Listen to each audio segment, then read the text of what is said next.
말씀 그 십계명을 그 판들에 기록하셨더라. 아멘. 예, 이제 십계명 두 번째 돌판을 다시 주기 전에 하신 말씀입니다. 지난주 토요일 날은 그 언약을 다시 세우기 전에 세우면서 했던 아주 엄중한 그런 상황이었고요. 그래서 이 돌판을 다시 주기 전에 다시 강조한 그런 말씀입니다. 다시 이 말씀은 출애굽기 23장 14절부터 19절 그러니까 그 다시 모세만 산에 올라가서 말씀을 구체적으로 듣지 않습니까? 거기에 보면 여러 가지 사회법들 10계명의 10가지 계명을 지키기 위해서 그것을 어떻게 구체적으로 지킬 것인가에 대한 구체적인 조항들이 나옵니다. 그리고 그 맨 마지막에 안식년과 안식일 그리고 이 절기에 관한 내용을 얘기하시죠. 그리고 이제 그 다음 내용이 이제 성막과 성소에 관한 내용들을 우리가 쭉 이렇게 나왔고 그것을 배웠는데요. 그리고 이제 모세가 첫 번째 돌판을 가지고 내려왔을 때에 백성들이 금송아지를 만들어서 이제 모세가 화를 내고 돌판을 던지는 바람에 깨졌죠. 그리고 하나님께서 다시 한번 이제 언약을 체결하는 그리고 그러기 위해서 두 번째 돌판을 쓰시기 전에 이미 한번 말씀하셨던 내용이지만 그래서 다시 한번 얘기하는 것입니다. 그래서 그 모세가 처음에 40일 주야를 산에 올라가서 들었던 말씀 중에서 그냥 지나치지 않고 한 번 더 얘기해 주신 겁니다. 반복해서 얘기해 주신 거죠. 그만큼 중요하다는 것입니다. 중요하다는 것인데 지난 토요일 날 말씀했던 것은 그 언약의 절대성이가해서 언약의 배타성, 네가 나와 언약을 맺음으로 인하여서 내게 속한 것이고 다른 사람들과 언약을 맺지 말라라는 그런 언약의 절대성에 대해서 말씀하시고 그 다음에 두 번째 내용으로 이 절기에 관한 것을 오늘 얘기하고 있는 것입니다. 이 절기 중에서 특별히 3대의 절기를 말씀하신 것이죠. 그리고 그 중간에 안식일도 있습니다. 근데 이 절기 세 가지 내용은 사실은 이제 두 가지로 구분할 수 있습니다. 이제 무교절과 오늘 이 출애굽기 표현에는 칠칠절과 수상절로 되어 있는데요. 이 절기들은 이제 레위기에 다시 한번 설명되어 있고 민수기에도 조금 나와 있고 이제 신명기에 다시 반복적으로 나와 있습니다. 레위기에서는 주로 제사법과 관련돼서 설명되어 있고요. 출애굽기와 신명기에는 그 의미에 대해서 나와 있는데 특히 이제 신명기에는 수상절에 관한 의미를 이제 깊이 설명하면서 특히 초막절과 관련된 설명으로 되어 있습니다. 이 절기가 뭐 이스라엘 7대 절기라고 있죠. 그래서 대속죄일 같은 경우도 있고 나팔절도 있고 여러 가지 표현들이 있는데 이게 또 기간이 중복되기도 하고요. 여러 가지 복잡하니까 중요한 것은 3대 절기라고 해서 이 세 가지 절기입니다. 그리고 오늘 말씀도 있지만 24절 말씀도 있지만 내가 매년 세 번씩 23절이네요. 너희 모든 남자는 매년 세 번씩 주 여호와 이스라엘 하나님 앞에 보일지니라. 그래서 이 절기를 지키는 것이 무척 중요했습니다. 3대 절기는요, 이 두 가지로 분류할 수 있습니다. 첫 번째, 이 무교절은 6월절 다음 날부터 7일 동안 지키는 절기인데 애굽에서 내가 나왔음이라. 18절에 압비월이라는 것은 이제 출애굽한 그 날을 이 이스라엘 사람들에는 너희의 그 해 첫째 날이라고 이제 그렇게 정한 겁니다. 그래서 압비월이라고 하는데 보통 태양력으로 보면 한 3월 정도 이 부활절이가 그 정도 시즌이 됩니다. 그래서 이 무교절은 그때에 이스라엘 백성들이 출애굽할 때 유교병이 아니라 누룩이 없는 무교병을 먹어야 됐죠.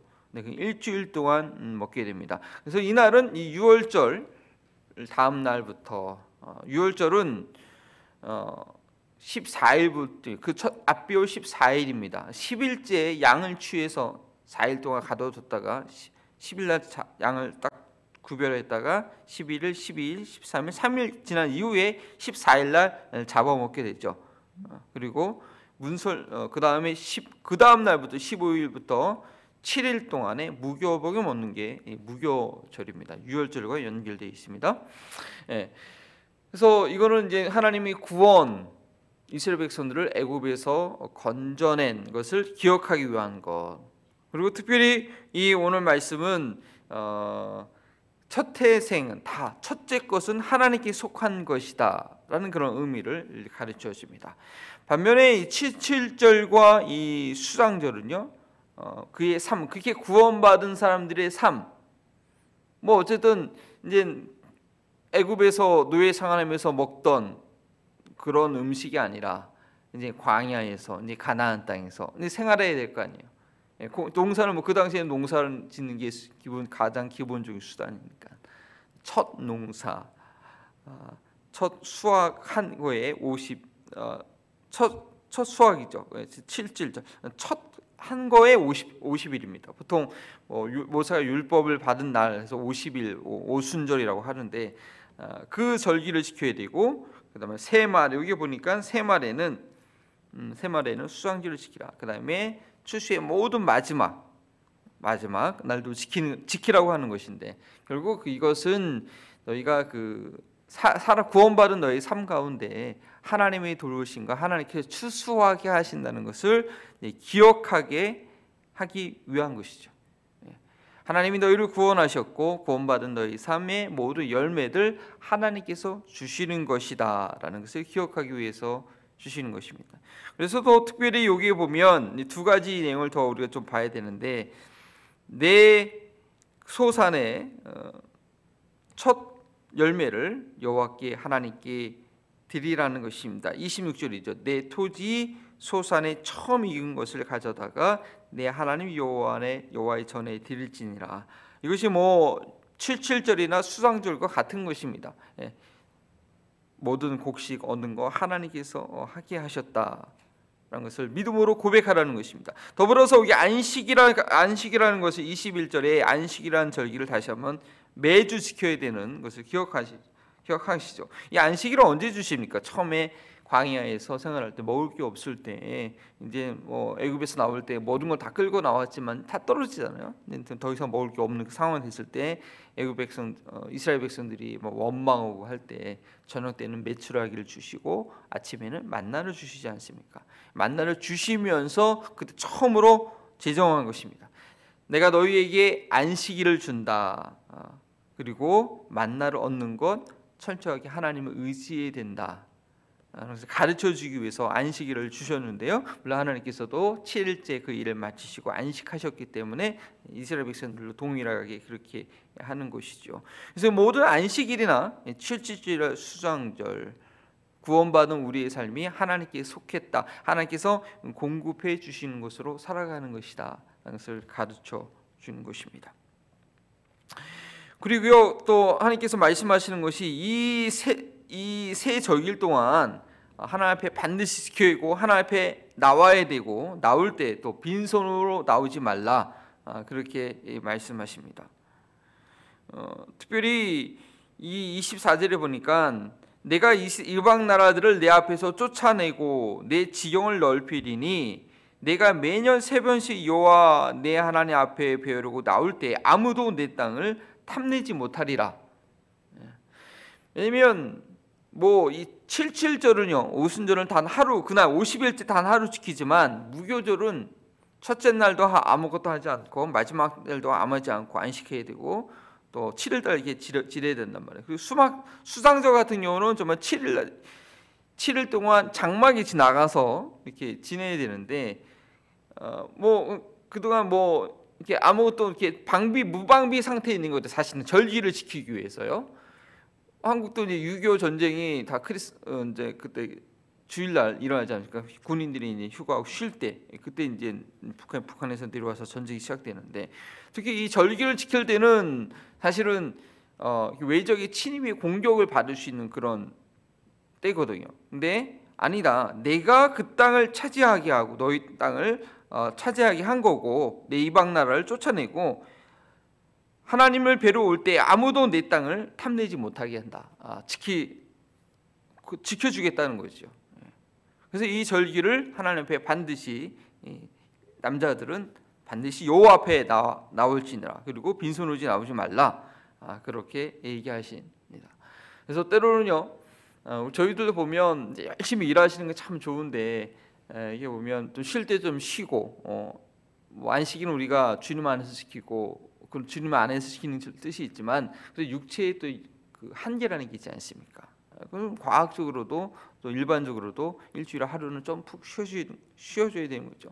뿐만 아니라 뭐 지난 추수감사절 잘 지내셨는데 좀 쉴 때는 좀 쉬시고 또 크리스마스 절기도 있고 또 그런 때에 하나님께서 지키라고 한 날들, 특별히 이제 주일 우리가 주일날 주의 몸된 교회를 섬기고 또 모든 좀 비즈니스나 직장상 일하는 거 좀 내려놓고 이렇게 할 때에 바로 그런 믿음이 있어야 됩니다.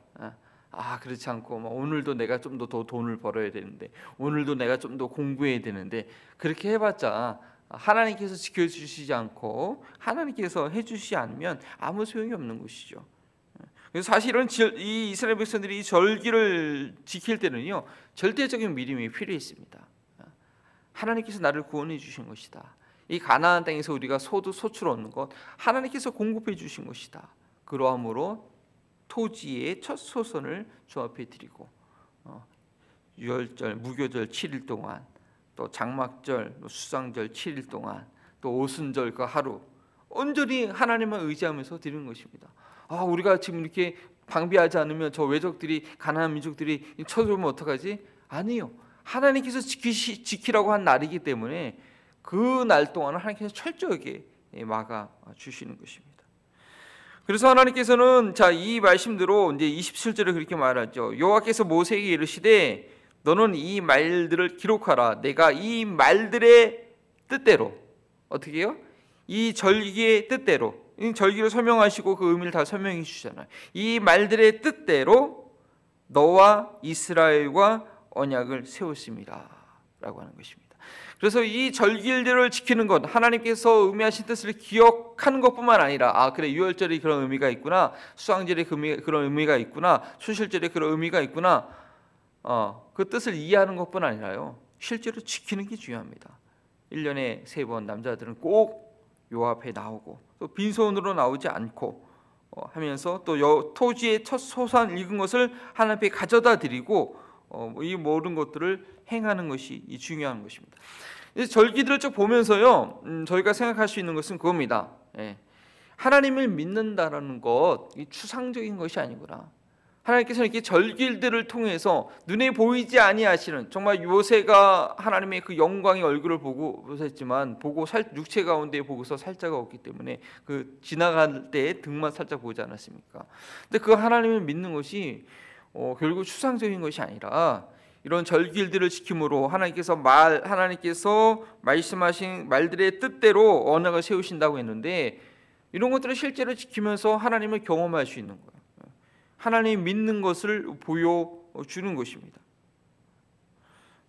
그래서 이제 믿음이란 무엇인가? 우리가 믿음을 가졌다는 것이 무엇인가? 히브리서 11장 1절에 믿음은 바라는 것들의 실상이요 보이지 않는 것들의 증거라고 하지 않았습니까? 실상과 증거. 이게 저기 신처신지 사람들이 하도 쓰는 말이어서 좀 그렇지만 좀 믿음은 이 보이지 않는 것들을 볼 수 있는 그러한 안목을 가지고 행하는 증거로 보여주는 것입니다. 정말 이스라엘 백성들이 하나님이 우리 민족을 만드셨다, 애굽 땅에서 건지시게 하셨다, 나의 전체성 아이덴티티는 죄악 가운데 묶여있던 삶이 아니라 그리스도 안에서 새로워진 모든 죄를 용서함 받은 예수 그리스도의 보혈의 피로 인하여서 하나님의 보좌 앞에 담대히 나아갈 수 있는 그러한 삶이다. 그것을 내가 진정 믿는다고 하면, 그리고 그 위에 나의 삶은 이 초실절과 수상제를 지키는 것처럼 하나님은 전적으로 의지하는 삶인 것을 우리가 믿는다고 한다면 이스라엘 백성들이 이 절기를 지켰던 것처럼 우리 믿음도 하나님 앞에 그렇게 드리는 그런 것이 있어야 된다는 것이죠. 야고보서 2장 18절에 그런 말씀이 있지 않습니까? 행함이 없는 믿음은 아무 소용이 없다고 얘기하면서 행함이 없는 내 믿음을 내게 보이라. 나는 행함으로 내 믿음을 내게 보이겠다. 이게 아주 멋있는 표현이고 이게 좀 그런 겁니다. 행함이 없는 내 믿음 나한테 한번 보여줘봐라. 나는 행함으로 너에게 나의 믿음을 보이겠다. 행함이 없는 믿음은 아무 의미 없다는 것입니다. 하나님께서 이 절기를 정하셨고 내 앞에 나와라. 빈손 갖고 나오지 말라. 이렇게 토지의 첫 소산을 드려라. 이렇게 말씀하셨는데 그리고 행하는 것이 나를 구원하셨다. 이 땅에 있는 모든 나의 삶 하나님께 속한 것이다. 그것을 보이는 그 믿음을 보여준다는 것입니다. 그리고 하나님을 실제로 경험하고 하나님과 관계를 누리는 것을 보여주는 것이죠. 그래서 오늘날 우리도 마찬가지입니다. 우리가 갖고 있는 믿음 생활 그냥 뜻으로만 이해하는 것이 아니고 실제적으로 행하는 것이 필요합니다. 또 저희 교회는 이제 1년에 3번 이게 구약이요.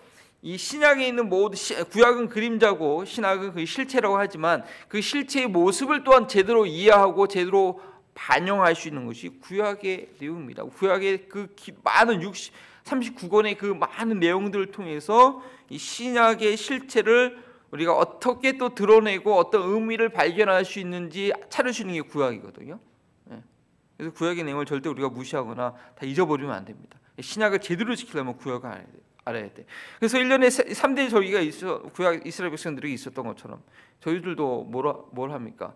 1년에 3번 저희가 부활절 헌금과 크리스마스 헌금과 추수감사 헌금 저희 교회 일반적으로 쓰지 않고 다 외부를 위해서 쓰지 않습니까? 그런 믿음을 우리가 보이는 겁니다. 사실은요. 1년에 3번 힘을 써서 최선을 다해서 선교하고 구제하는 데 쓸 수 있도록 그렇게 하나님께 믿음으로 드리는 거죠. 믿음의 행위입니다. 사실은요. 그래서 이게 참 잘못 얘기하면 목회자가 이렇게 헌금만 강조한다고 그렇게 오해하실까봐 참 그렇지만 예수님께서 물질이는 곳에 항상 예수님께서 하신 말씀이기 때문에 제가 정기적으로 이 절기가 되면은 얘기를 안 할 수가 없습니다. 그래서 추수감사절을 잘 보냈고요.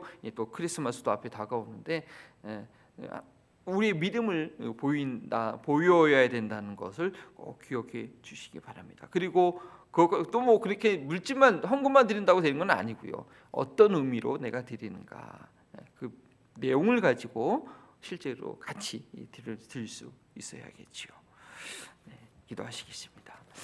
하나님 감사합니다. 이스라엘 백성들에게 언약을 맺으시되 그냥 맺으신 것이 아니라 실제적으로 어떻게 행해야 되는지 그 말의 뜻대로 언약을 맺으셔서 하나님이 어떠한 무엇이라는 것 어떠한 행위를 우리의 삶 가운데 행하신 분인지 알려주시니 감사합니다. 우리가 예수 그리스도를 믿고 주님을 전적으로 의지하는 삶 그리스도 안에서 새로운 존재가 되었다는 것 우리 삶 가운데 하나님께 믿음의 행실로 보일 수 있도록 잊지 않고 행할 수 있도록 성령님 저희의 부족한 믿음과 삶을 지켜주시고 인도하여 주시옵소서. 감사하며 예수님의 이름으로 기도합니다. 아멘.